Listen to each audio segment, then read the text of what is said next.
diketahui P sub 2 dengan himpunan semua Px yang berbentuk P0 ditambah P1x ditambah P2x2 dengan P0, P1, dan P2 anggota bilangan real.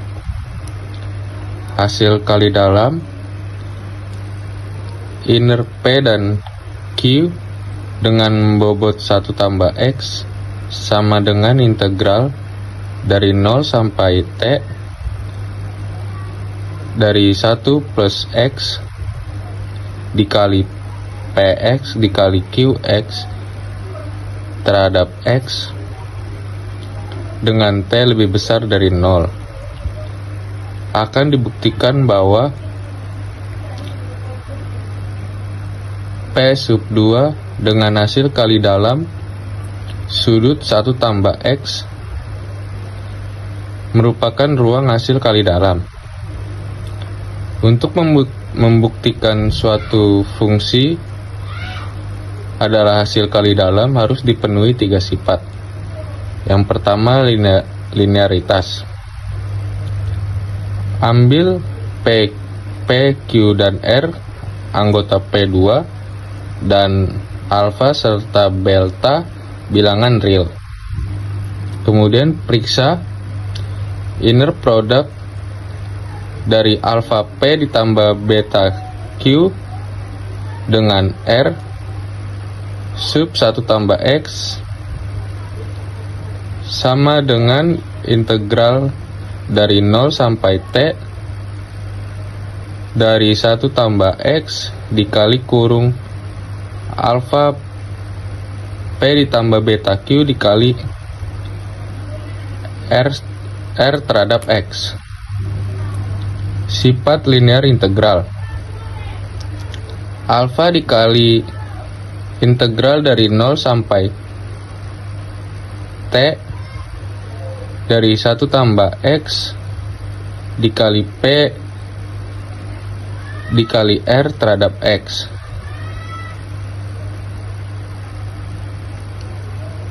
Ditambah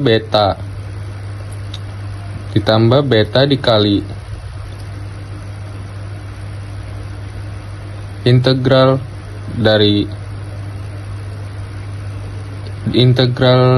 dari 0 sampai T dari 1 tambah X dikali Q dikali R terhadap X.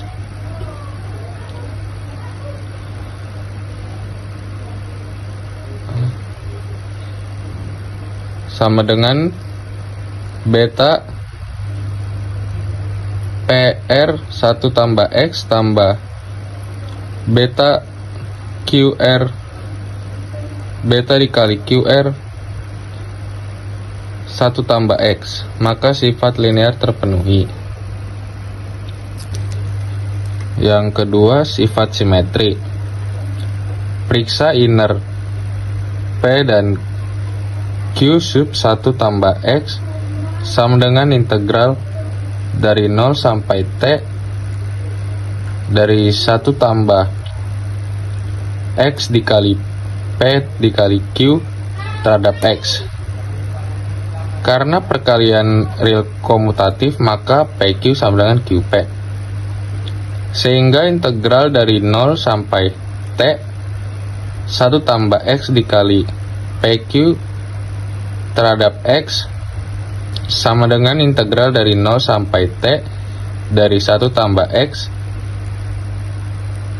dikali QP terhadap X sama dengan inner Q dan P sub 1 tambah X.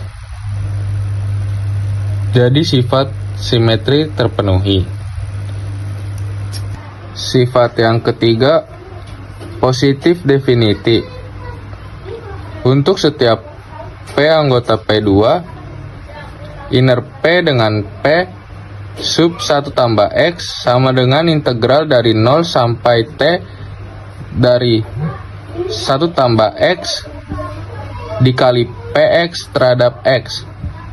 Karena T lebih besar dari 0, maka 1 tambah X lebih besar dari 0 untuk X anggota interval 0 sampai T, dan PX kuadrat lebih besar daripada 0. Sehingga 1 tambah X dikali PX kuadrat lebih besar daripada 0. Akibatnya inner P dengan P sub 1 tambah X lebih besar daripada 0 jika inner P dengan P sub 1 tambah X sama dengan 0, maka integral dari 0 sampai T dari 1 tambah X dikali PX kuadrat terhadap X sama dengan 0. Sehingga PX sama dengan 0. Untuk semua X beranggotakan integral 0 sampai T, jadi P adalah polinium 0.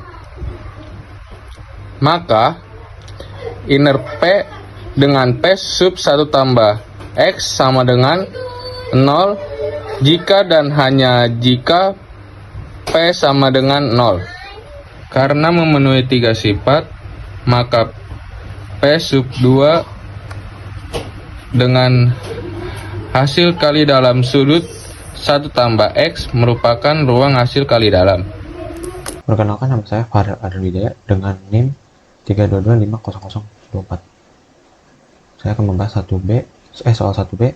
Tentukan hasil kali dalam P sama dengan 1/2 plus X min X kuadrat dengan Q sama dengan 2 min 3/2X plus 2X kuadrat. Hasil kali dalam P, Q berbobot 1 plus X, T integral 0, 1 plus X PQ dx dengan T lebih besar dari 0. P-nya itu diketahui 1/2 plus X min X kuadrat, Q-nya 2 min 3/2X plus X kuadrat. Nah, langsung kita tambahin aja ke sini, ini PQ. Nah, setelah itu kita kali silang semuanya, hasilnya akan jadi seperti ini. Hasilnya itu 1 plus 5/4 X min 3X kuadrat plus 5 kuadrat plus min per 2 X pangkat 3 min X pangkat 4. Hasilnya akan jadi seperti ini. Nah, kita sudah ketemu untuk ini. Lalu kita tambahkan bobotnya 1 plus X. Hasilnya menjadi seperti ini. Nah, setelah itu kita tambahkan, sebenarnya sama kayak yang ini, yang di atas. Kita kali silang. Ini ke sini, ini seperti ini.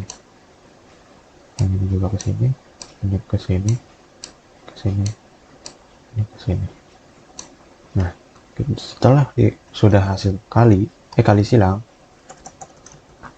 hasilnya menjadi 1 plus 9/4 X min 7/4 X kuadrat min X per 2 X pangkat 3 plus 3/2 X pangkat 4 min X pangkat 5. Oke, hasil ini sudah ditemukan untuk P, Q berbobot 1 plus X. Nah, kita tambahkan integralnya. T integral 0 hasil yang tadi sampai dari X. Oke, selanjutnya kita masukkan fungsi rapid ke dalam integral dari 0 dan sampai T. Nah, masing-masing suku menggunakan aturan dasar kalkulus. Masukkan batas atasnya T dan 0. Batas atasnya T dan batas bawahnya 0. Nah, hasilnya akan menjadi seperti ini. T plus 9 per 8 T kuadrat min 7 per 12 T per pangkat 3 min 1 per 8 T pangkat 4 plus 3 per 10 T pangkat 5 min 1 per 6 T pangkat 6. Oke, selanjutnya akan lanjutkan teman saya. Perkenalkan, nama saya Sean Setia Chandra dengan NIM 3225006. Di sini saya akan mengerjakan nomor 2B dan juga 2C. Kita ngelihat 2A-nya dulu buat mendapatkan nilai dari eigennya ya. Di sini kita dapat nilai eigennya itu 4 dan juga 2. Nah, 2B itu kita disuruh mencari ruang eigen dan juga basis ruang eigen. Ruang eigen dari lambda 4 itu ini carinya. Jadi di sini kita tulis dulu X, Y, Z kayak begini. Habis itu kita mendapatkan persamaan X sama dengan Y dan juga Z sama dengan 0. Di sini cuma ada satu vektor bebas yaitu Y. Nah, di sini kita ubah lagi X sama dengan Y, Y sama Y, habis itu Z sama dengan 0. Di sini kita keluarkan Y-nya.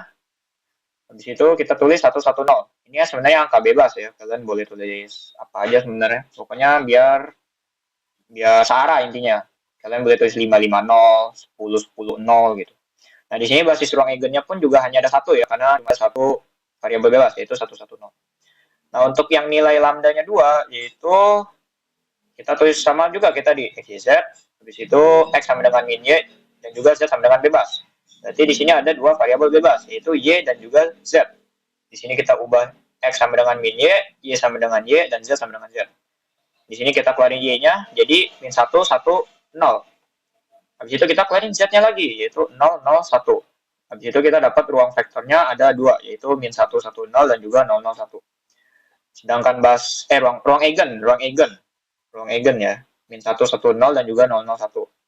Sedangkan basis ruangnya adalah karena ada dua variabel bebas, jadi basis ruangnya juga ada 2, yaitu min 1, 1, 0, dan juga 0, 0, 1. Untuk 2C, yaitu diagonalisasi. Diagonalisasi P dan D. P ini dibuat dari vektor eigen. Dan D itu adalah urutan eigen di P. Misalnya saya tulis P-nya di sini 110, min 110, dan juga 001. Nah, kita cari di sini. 110 itu nilainya siapa? 110 ini nilainya si 4 ya. 110 ini nilainya 4. Berarti kita tulis di D-nya ini 4 ya. Kita tulis di 4. Habis itu kita cari lagi. Min 110. Min 110 ini nilainya siapa ya? Salah. Min 110 ini nilainya siapa? Oh, min 110. Nilainya si 2 ya. Berarti kita balik lagi. Kita taruh 2. Yang terakhir, 001. 001 ini sama. Kita cari lagi. 001 ini nilainya siapa? Nilainya si 2 lagi. Berarti kita tulis 2 lagi. 2. Nah, berarti urutannya adalah 4, 2, 2. Nah, itu adalah cara buat nyari P sama D-nya. P-nya ini sebenarnya bebas. Kalian boleh bolak-balik. Tapi asal D-nya juga, intinya itu sesuai urutan dari vektornya lagi. Nilai vektornya sendiri. Sekian dan terima kasih. Oke, selamat malam. Saya Steven Owen dari 322.514 Informatika. Hari ini saya akan menjelaskan nomor 2 bagian D dan bagian E.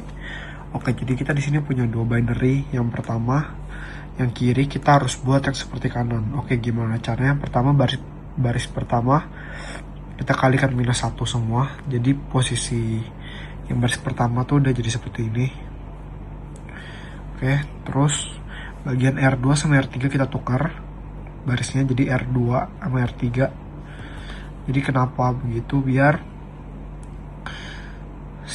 bisa ada di sini dan yang satunya bisa naik ke tengah sini. Oke, terus baris ketiga dibagi 2. Jadi baris ketiga ini kita bagi 2 karena dibagi jadi 1. Jadi sini karena 0 setengah kan. Terus ini bagian R1. Terakhir bagian baris 1 ditambah baris 3. Baris 1 ditambah baris 3. Kenapa begitu? Karena minus 1. Kan ini 1. Kita mau hilangin minus 1. Jadi 1 ditambahin sih jadi 0. Jadi hasil akhirnya adalah minus 1/2 minus setengah 1. Oke, terus yang ini, yang nomor berikutnya rumusnya adalah M 1/2 sama dengan P kali D setengah ditambah P minus 1. Jadi tinggal ganti D-nya dengan nilai agentnya. Jadi di sini kan lambda 2 sama dengan akar 2, lambda 4 sama dengan 2. Jadi nanti kita bikin kayak gini semuanya, nanti dikaliin aja semuanya. Halo, saya Nathaniel Pangestu dari kelompok 8. Di sini saya akan menjelaskan tentang pengerjaan soal aljabar linear terkait proses Gram-Schmidt pada ruang faktor polinomial P2 dengan ruang hasil kali dalam yang memiliki parameter T. Nah, tujuan kita di sini adalah mengerjakan nomor 1C, yang dimana nomor 1C ini adalah mengubah basis standar S dengan himpunan 1X dan X kuadrat menjadi basis baru yang ortogonal atau normal. Langkah pertama yang untuk step-stepnya nanti kita akan mengikuti ini. Untuk langkah pertamanya kita akan tentukan vektor basis ortogonal pertama, yaitu V1. Untuk V1 itu basisnya, untuk V1 itu nilainya sama dengan U1, sehingga kita tinggal lihat aja sini U1 nilai 1, sehingga otomatis vektor ortogonal pertama V1 ini adalah 1. Lanjut lagi, kita akan mencari norm atau panjang dari V1 melalui integral hasil kali dalam, dan dari perhitungan itu kita akan memperoleh nilai ini, akar 2T ditambah T kuadrat per 2. Lanjut lagi, kita ke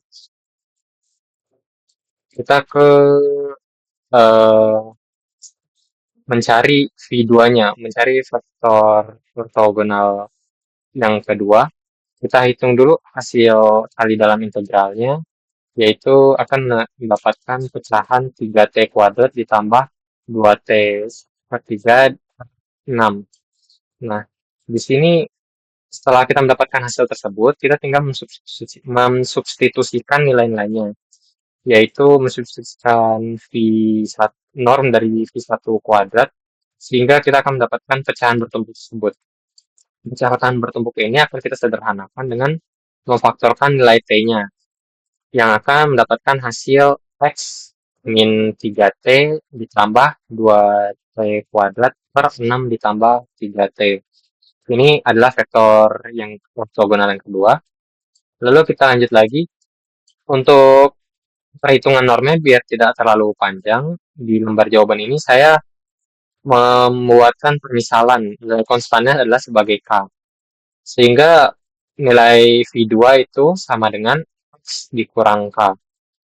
Nah, dengan menjabarkan integral X min K kuadrat dikali dengan bobot dari 1 ditambah X, mendapatkan norm dari V2, yaitu yang ini. Lanjut lagi, di langkah ketiga, kita mencari V3 dan melakukan normalisasinya dengan mengurangi U, dengan mengurangi U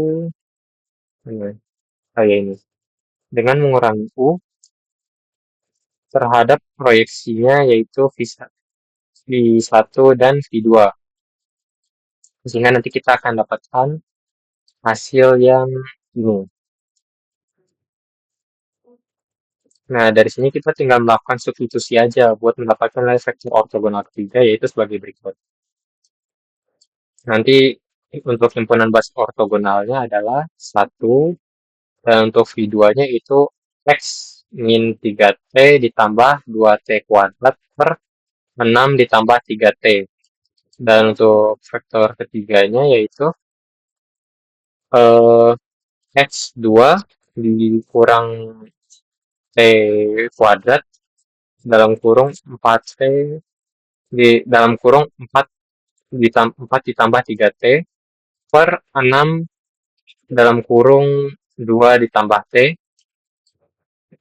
dan dikurang dengan rumus ini. Tidak ditulis karena memakan tempat terlalu banyak dan tidak muat untuk lembar-lembar jawaban lain. Kita lanjut lagi ke basis ortonormal. Untuk basis ortonormal ini, kita tinggal membagikan setiap vektor V1, V2, dan V3-nya dengan norma masing-masing. Hasil kalinya nanti akan membentuk himpunan basis B yang kita lambangkan sebagai B aksen, seperti pada gambar berikut, sehingga nanti himpunannya adalah sebagai ini yang sudah dituliskan.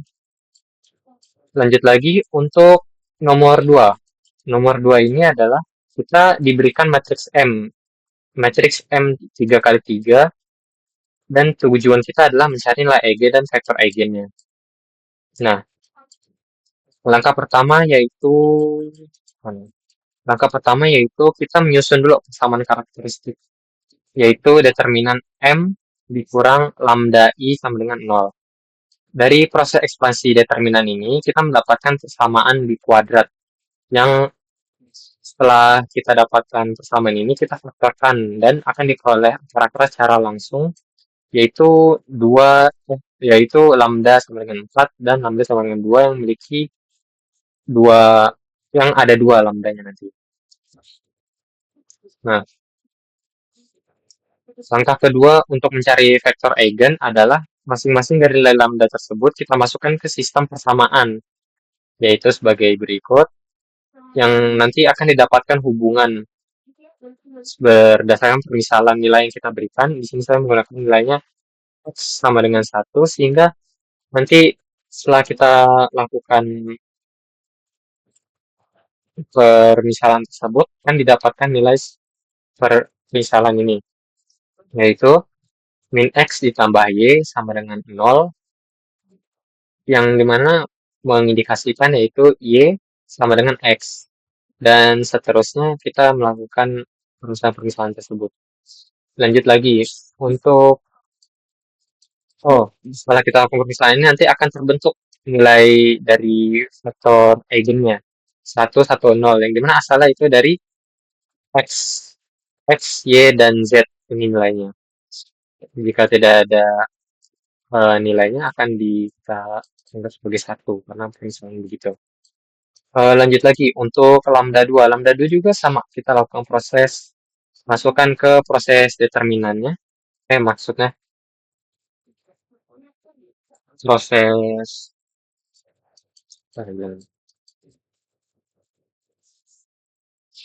intinya kita lakukan perhitungan juga terhadap sistem persamaannya, yaitu M dikurang 2I sama dengan 0.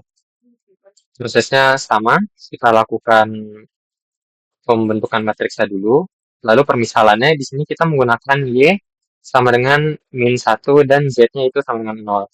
Sehingga didapatkanlah nilai-nilai sebagai berikut.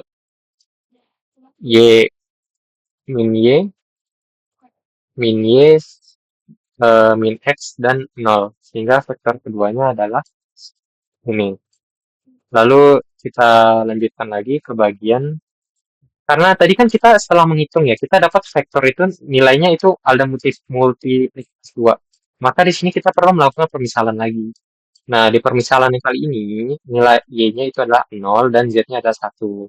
Sehingga didapatkan nilai sebagai berikut, dan vektornya adalah 0, 0, dan 1.